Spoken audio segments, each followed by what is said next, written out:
Hello student, आज हम करने वाले हैं आपकी first poem the road not taken. The poet of this poem is Robert Frost. So let's discuss the title that has been given, the road not taken. The road not taken, तो by this title is chosen by Robert Frost. So let's discuss. देख लेते हैं आपके सामने कभी क्या होता है। दो चॉइसेस होती हैं लाइफ में। आपके सामने लाइफ में दो चॉइसेस होती हैं। मान लीजिए आप यहाँ पे खड़े हो और आपके सामने दो रास्ते जा रहे हैं, तो आप कौन से रास्ते पर जाना चाहोगे? ये आपके सामने प्रो एंड कॉन्स होता है कि आपको कहाँ जाना होगा। आप एक डिलेमा में आ जाते हो, दुविधा में आ जाते हो कि which path I have to choose, which way I have to choose. So यहाँ पर कभी कभी क्या होता है, हम मान लीजिए मैंने ये this is the road first and this is the road second. अगर मैंने मान लीजिए लाइफ में अपनी में रोड नंबर 2 चूज कर लिया, ये रोड मैं चलता चला गया, इस रोड पे मैं जा रहा हूँ, लेकिन मेरे माइंड में जब मैं यहाँ पे हूँगा या मैं अगर मेरे लाइफ के अंतिम वे पे मैं पहुँच जाऊँगा, तो मेरे माइंड में एक थॉट आएगा कि जो रोड मैंने यूज नहीं किया था, यानी रोड नंबर 1, जो रोड मैंने यूज नहीं किया था उसका क्या? The road not taken, the road not taken, जो रास्ता मैंने नहीं चुना। अगर मेरी लाइफ यहाँ पर आज अनसक्सेसफुल है या मैं इसको लेकर के सेटिस्फाई नहीं हूँ, तो मेरे माइंड में फर्स्ट वाला जो रोड है, दिस रोड, फर्स्ट वाले रोड को लेकर के थॉट आएगा कि जो रोड मैंने नहीं लिया, अगर मैं उस रोड को ले लेता तो मेरे सामने और भी अपॉर्चुनिटी हो सकती थी। तो इसलिए रॉबर्ट फ्रॉस्ट ने इस टाइटल को यहाँ पर चुना। अबाउट द पोइट देख लेते हैं। ये जो पोइट हैं ये अमेरिका के पोइट हैं, जो वास्तव में साधारण और इंसाइटफुली पोएम को लिखते हैं। और इनके जो इन्होंने अपने कॉमन एक्सपीरियंस और ऑर्डिनरी एक्सपीरियंसेस को शेयर किया है हमारे साथ। तो यहाँ पे देख लेते हैं। इस पोएम में ओनली मैं केवल 2 स्टेंजा करवाऊंगा। There are 4 stanza in this poem, so today we will explain only 2 stanza. क्योंकि ये जो पोएम है इसमें एक हिडन मीनिंग है। This is the poem of hidden meaning. आप अर्थ कुछ करोगे तो अर्थ आपका लाइफ से रिलेट करना चाहिए, को रिलेट करना पड़ेगा। तो हिडन मीनिंग यहाँ पर छिपा हुआ है। मैं साथ साथ एक्सप्लेन भी करूँगा। So let's get started with first stanza. The two roads diverged in a yellow wood, and sorry, I could not travel both. And we one traveler long I stood, and looked down on as far as I could, to where it bent in the undergrowth. Diverged means क्या होता है? Diverged means होता है Fock, FORK, मतलब to diverse road. जैसे यहाँ पर मान लीजिए यहाँ पर पोइट है और ये रोड इस तरीके से है, तो this is the diversion. Okay, this point is the diversion, मतलब उसके पास दो चॉइस हैं। He has 2 choices. चलिए, 2 रोड डाइवर्स, 2 रोड हैं जो अलग अलग दिशा में जा रहे हैं in a yellow wood. What is the meaning of yellow wood? Yellow wood means the forest in which he is standing, the forest in which he is standing. And if we want to correlate this bird with our life, that means yellow wood means the people they are older than the poet, older than the poet, older than the poet, मतलब जो लोग जिनकी as poet से ज़्यादा है। तो yellow would का मतलब यहाँ पर यह है। दूसरा यहाँ पर दे रखा है अंडरग्रोथ। अंडरग्रोथ मीन्स होता है to bent. To bent means जंगल में मुड़ जाना, जैसे रास्ता आगे मुड़ जाता है जंगल में, ऐसे ही। चलिए स्टार्ट करते हैं explanation. Two roads diverse in a yellow boat and sorry I could not travel both. तो यहाँ पर पोइट कहते हैं दो रोड हैं मेरे सामने, I am in a dilemma, और मैं एक कहाँ खड़ा हुआ हूँ, मैं ऐसे जंगल में खड़ा हुआ हूँ जो एकदम, इसकी जो पत्तियाँ हैं एकदम मुरझा गई हैं, पीली पीली पड़ गई हैं, पुराने जंगल में खड़ा हूँ। एंड सॉरी, और मुझे दुख है, आई कुड नॉट ट्रैवल बोथ, कि मैं दोनों रास्तों पर एक बार में यात्रा नहीं कर सकता, क्योंकि मैं एक अकेला ट्रैवलर हूँ। कोई यहाँ पर ये सोच रहा है। लॉन्ग आई स्टूड, और वो बहुत देर तक वहाँ खड़ा रहता है। उसके सामने एक कन्फ्यूजन आ जाती है, व्हाट शुड आई डू। और वो देखता रहता है, one as far as I could, एक एक रास्ते को चुन चुन करके वो देखता रहता है बहुत दूर तक, जहाँ तक रास्ता, to where it went in the undergrowth, undergrowth जहाँ पर रास्ता जो है वो आगे जंगलों में, झाड़ियों में आगे जा करके नहीं मुड़ जाता, इस तरीके से। तो जो पोइट है वो यहीं यहीं तक देख सकता है। अब यहाँ की उसको क्या मालूम है यहाँ क्या हो रहा है। तो जहाँ तक दोनों रास्ते इस तरीके से जा रहे हैं, तो जहाँ तक वो देख सकता है वहाँ तक उन रास्तों को देखता है, और आगे वो नहीं देख पाता है। तो इसलिए यहाँ पर उसके सामने टू चॉइसेस हैं। Let's correlate the stanza with our life. So यहाँ पर आपको बताया गया अभी, हमारे पास भी कभी कभी जीवन में क्या होता है, कन्फ्यूजन होती है, हम भी कभी कभी डिलेमा में आ जाते हैं कि जो लोग हमसे पहले इस रास्ते पर चले गए थे उनके साथ क्या हुआ। हम एक एक्सपीरियंस लेते हैं और उनसे सबक लेकर के, उनसे लर्निंग लेकर के सीखते हैं कि हमें क्या करना चाहिए, हमें किस तरीके की अपॉर्चुनिटीज़ को चूज करना चाहिए। और क्योंकि हमारे सामने बहुत सारी अपॉर्चुनिटीज़ होती हैं, तो हम एक साथ में दो अपॉर्चुनिटीज़ को नहीं चुन सकते, क्योंकि वी आर सिंगल, क्योंकि हम अकेले हैं। इसलिए हम क्या करते हैं, कुछ देर के लिए वहाँ पर सोचते हैं, थॉट कर प्रोसेस में लग जाते हैं, थिंकिंग प्रोसेस में लग जाते हैं, और सोचते रहते हैं और देखते रहते हैं चीज़ों को, आगे जा कर के सर्वे करते हैं कि किस तरीके से मेरी लाइफ होगी अगर मैं इस रास्ते पर जाता हूँ। तो यहाँ पर पोइट ये कहना चाहता है कि किस तरीके से आपके जीवन में भी दुविधाएं या डिलेमा आ जाता है, और आपके सामने स्थिति प्रोज एंड कॉन्स की आ जाती है कि मुझे क्या करना चाहिए। चलिए let's discuss the next. Then took the other just as fair. Just as fair, fair means होता है good, good as other, and having perhaps the better claim because it was grassy. Grassy means unused wanted wear, though as far that the passing there had borne them really about the same। अब यहाँ पर जो poet है वो क्या कहना चाहता है, देन टुक द अदर, तब उस रोड उसने देखे तो उसने सेकंड रोड को चुन लिया। क्या आप सोच करके, ये वास्तव में मेरे लिए अच्छा होगा, ये वास्तव में मेरे लिए अच्छा होगा। And having perhaps the better claim, और उसको दूसरे के बराबर अच्छा मानते हुए, यानी जैसे पहला रोड था ऐसे ये वाला जो वे है ये भी अच्छा होगा मेरे लिए। बिकॉज अब उसने ऐसा क्यों चुना, बिकॉज क्योंकि जो पोइट था वो थोड़ा सा ऑर्डिनरी था, इसलिए उसने क्या किया, इट वाज ग्रासी, उस पर घास उगी हुई थी, दूसरे पर घास नहीं थी। एंड वांटेड बियर मीन्स वो कम यूज किया गया था, अनयूज्ड था, उस पर बहुत कम लोग चल करके गए थे, very less people use that road. तो इसलिए पोइट ने वो रोड वहाँ पर जा करके चुन लिया। यद्यपि as for that the passing there, लेकिन जैसे पोइट जो है वो वहाँ से थोड़ा सा आगे बढ़ा, passing there as for that the passing there, जैसे ही जो पोइट है वहाँ से जैसे ही आगे बढ़ा तो उसके मन में एक रियलाइजेशन हुआ, उसने ये रियलाइज़ किया कि had born them really about the same, कि आगे जाकर के उसने देखा कि ये वाला भी रोड जो है पहले वाले रोड की तरह सेम है, घिसा हुआ है। यद्यपि वो स्टार्टिंग में उस थोड़ा सा ग्रासी था, लेकिन बाद में जब उसने देखा कि दोनों ही रोड सेम तरीके से लोगों द्वारा यूज किए गए हैं, उस पर बहुत सारे लोग चल करके गए हैं। Let's correlate the stranger with our life then took the other. इसी तरीके से जब हम क्या करते हैं, हम एक अपॉर्चुनिटी को छोड़ करके दूसरी अपॉर्चुनिटी अपना लेते हैं, और ये अपने मन में एक थॉट बिठा लेते हैं कि ये वास्तव में पहली वाली जैसी ही है। और क्या करते हैं हम, जब हम चलते हैं तो उसके स्टार्टिंग पॉइंट को देखते हैं कि what he has opportunity, what he has future claim, हमें स्टार्टिंग में देखते हैं और उस पर चलते चले जाते हैं। यद्यपि जब हम थोड़ा सा आगे निकलते हैं तो पीछे वाले रास्ते के बारे में सोचते हैं कि वास्तव में मैंने तो गलत रास्ता चुन लिया है, ये तो वास्तव में ऐसा ही है जैसा फर्स्ट वाला था।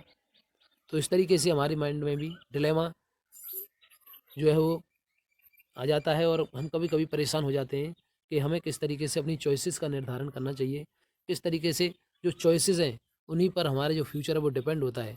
अगर हम गुड चॉइस करते हैं तो हमारा फ्यूचर भी, जो संभावना होती है उसकी, जो पॉसिबिलिटीज़ होती हैं अच्छे होने की, वो बढ़ जाती हैं। और अगर हम एक गलत रास्ते को चुन लेते हैं जो वास्तव में स्टार्टिंग में तो अच्छा था, लेकिन बाद में वो रास्ता पहले वाले रास्ते ही जैसा था, तो हमारे सामने कहीं ना कहीं परेशानियाँ खड़ी हो जाती हैं। तो these are the two stanzas. I will explain the next two in my next video. So keep watching these videos to understand the poem and the chapters. Hello student. Today we will explain the next two stanzas. Okay. So let's get started. Uh, In both previous stanzas, we discuss about the choices that the poet want to make for his future. So go further. And both that morning equally lay in leaves no steps had trodden black. Oh, I kept the first for another day. Yet, knowing how way leads on to way, I doubted if I should ever come back. And both the morning. Here is the bird in the second line, trodden. Trodden means walk over. Walk over means to walk. To walk. So let's discuss. And both the morning. And both. The poet is talking about his choices that he Bantu made. Okay. Equally. He he has two equal choices that was laying before him in leaves because he want to made the choices that passes from a forest. Okay, in the leaves no step means no one has walk over on that leaves that is lying on the path. Oh, I kept the first for another day. The poet is thinking that I want to use the first one and the another path I will use in the future. And he made choice and go on a first path. Yet knowing how way leads on to way, I doubted if I should ever come back. And the poet is doubt on himself that he would use the another path in future or not.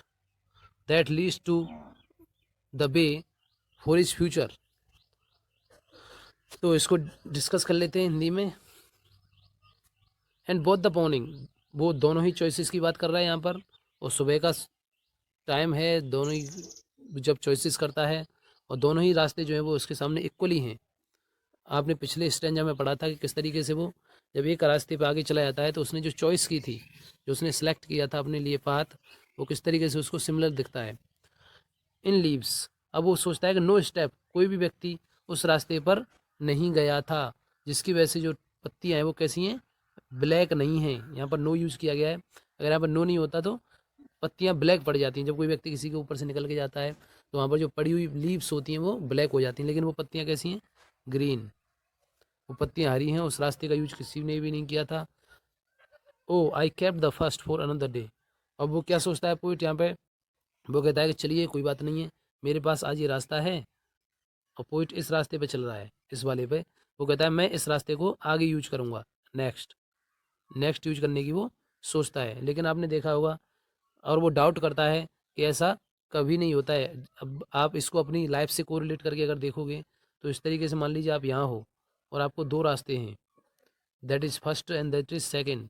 अगर आप first वाले जो वे है उसको अगर choose करते हो choice, तो आप क्या करते हो, इसी पे चलते चले जाते हो. इसी पर क्या होता है, आगे कुछ ऑप्शन और खुल जाते हैं इस तरीके से. तो आप इसमें से कोई भी एक ऑप्शन मेट करते हो तो आप इस पर चले जाते हो. तो ये जो रास्ते जो जो रास्ता आपके लिए छूट गया था पहले नंबर 2 पे, वो कभी भी आपकी ज़िंदगी में वापस नहीं आता और आप उस रास्ते पर जाने के लिए नहीं होते, because you don't have time to use this way.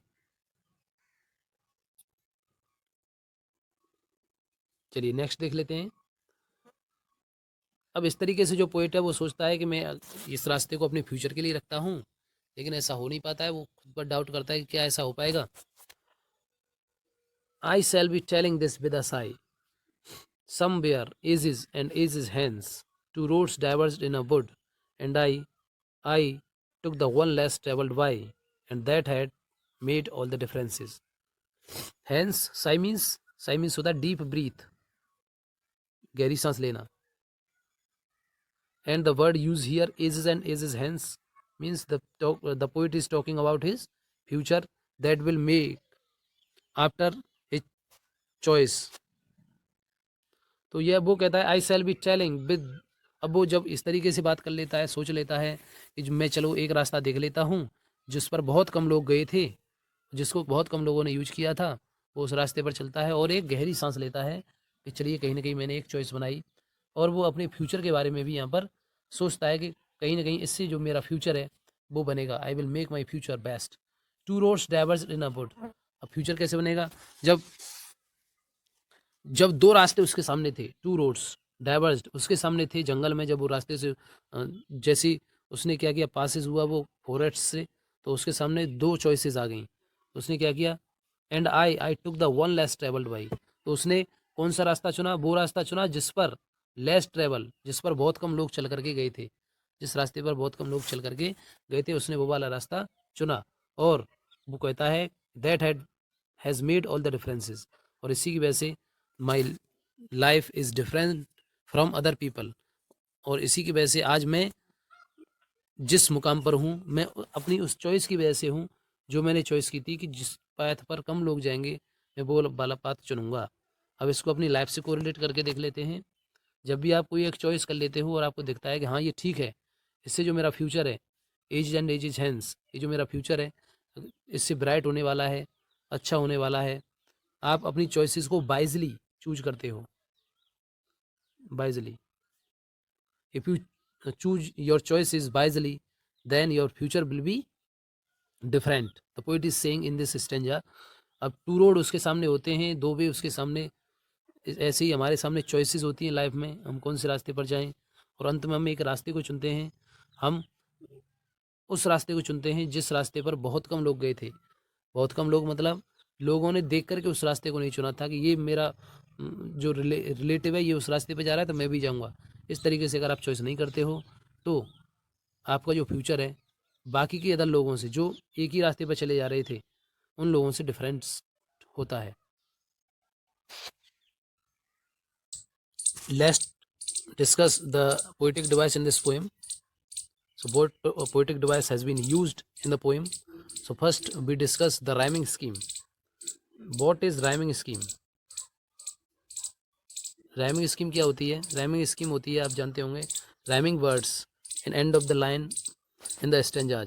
Rhyming scheme is A B A A B. So look at here, would is rhyming with stood and could, and both is rhyming with undergrowth. So the word is A B A A B. Entire poem has been used as this rhyming scheme A B A A B. Next poetic device has been used here, that is symbolism. That is symbolism.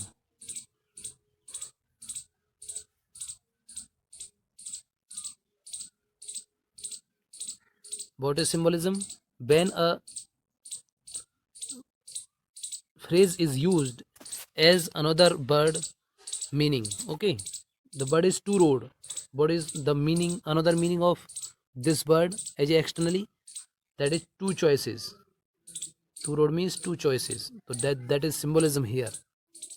Next, anaphora. Next poetic device is anaphora. Anaphora means when two or three lines start with the same kind of word. Like you can see in first stanza, three lines starting with end, end, end. So here the anaphora poetic device is showing in this poem. Next poetic device is alliteration. What is alliteration? The consonant sound in nearby words in starting of the letter. You can see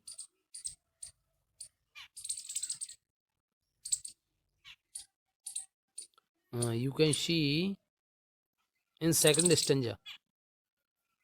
You can see in second stanza, though, that, the, and there. The sound is prominent here. The sound is using the consonant sound means the sound is using here. So that is alliteration. So these are the poetic device has been used in this poem.